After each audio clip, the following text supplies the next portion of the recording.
Hey everyone, SweetJohnnyCage here, back with another guide for Elden Ring Shadow of the Erdtree. This time I'm going to show you how to take down Midra, Lord of Frenzied Flame in Midra Manse.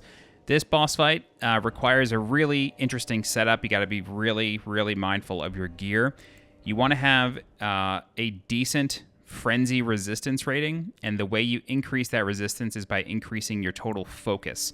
So, focus makes you resistant to frenzy. It's outlined in one of the talisman descriptions. It says that. So you want to wear any gear that increases your frenzy while also having a decent block rating. So that's why my gear is kind of very eclectic and all over the place and does not match. The Fashion Souls was not taken into consideration for this fight.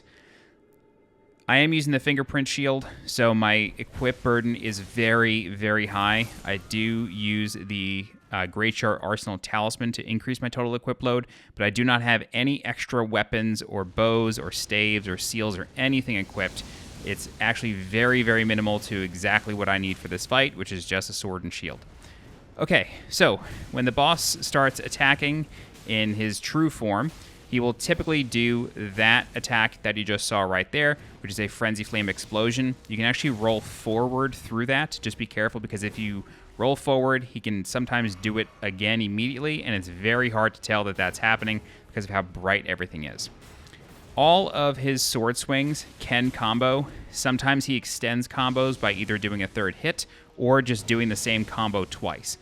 His Frenzy Flame abilities are not that hard to dodge, although the phase transition one can be very tricky.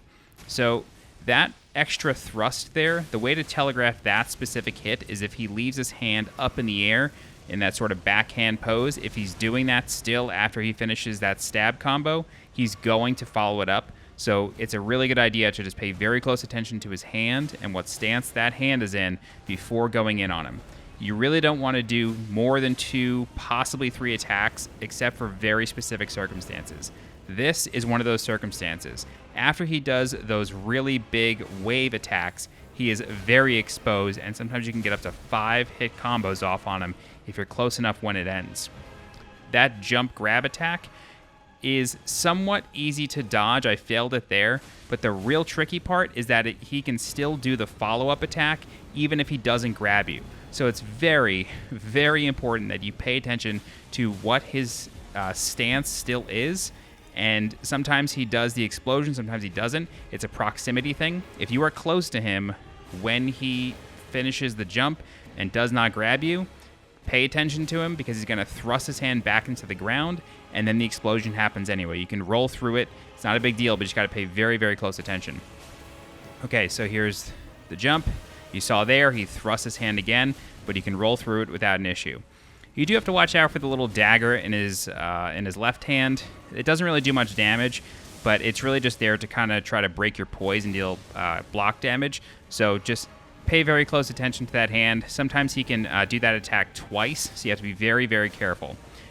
I don't actually use them in this fight, but you may want to bring some cleansing boluses to reduce the Frenzy Flame buildup. I'm going to wish that I had them on my bar here in a second, because I'm actually going to get down to 1 HP. My red HP bar is not even going to be visible. That's how close I'm going to get. So for this transition attack here, all you got to do is just run behind him, and then you can dodge it.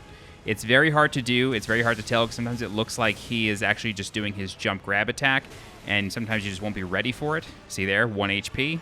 Don't know how I survived.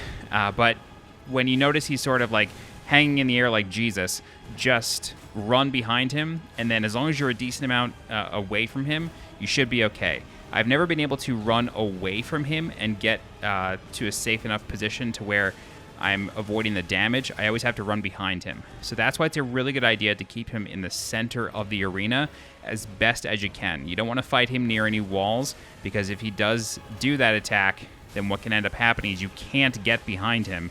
And while he will go over you, chances are you're not going to be able to get away from him quick enough. All right, so it's really important that you manage your health. His attacks, no matter what your gear is, it seems, I've tried a few different setups, his attacks just do an absolute ton of damage. So even if you're taking just a couple of hits, pay very close attention to your health bar, and do not be afraid to like just expend your flasks once you're below 70% HP. Don't be afraid to just use them. This is the only phase of the fight. There's nothing more after this. So you have, or you should have, 14 flasks. Just use them as you need. Don't be afraid to just use them even if the back half of the flask is wasted. But that's it. That's Midra. It's a really hard fight. Lots of damage going out all the time. But give it a few attempts. Hopefully with these strategies, I've helped you. All right, if you have any questions, please feel free to leave a comment. I'll do my best to help you out. If you're looking for more guides for Elden Ring Shadow of the Erdtree, please subscribe to the channel so you get alerted when new guides go live. If you're interested in supporting the channel monetarily, please consider becoming a channel member by clicking the join button below this video. You can also leave a super thanks by clicking the heart icon below this video. Don't forget to join my community Discord. The link for that is in the description below. As always, I'm SweetJohnnyCage. Thank you so much for watching, and I'll see you next time. Bye-bye.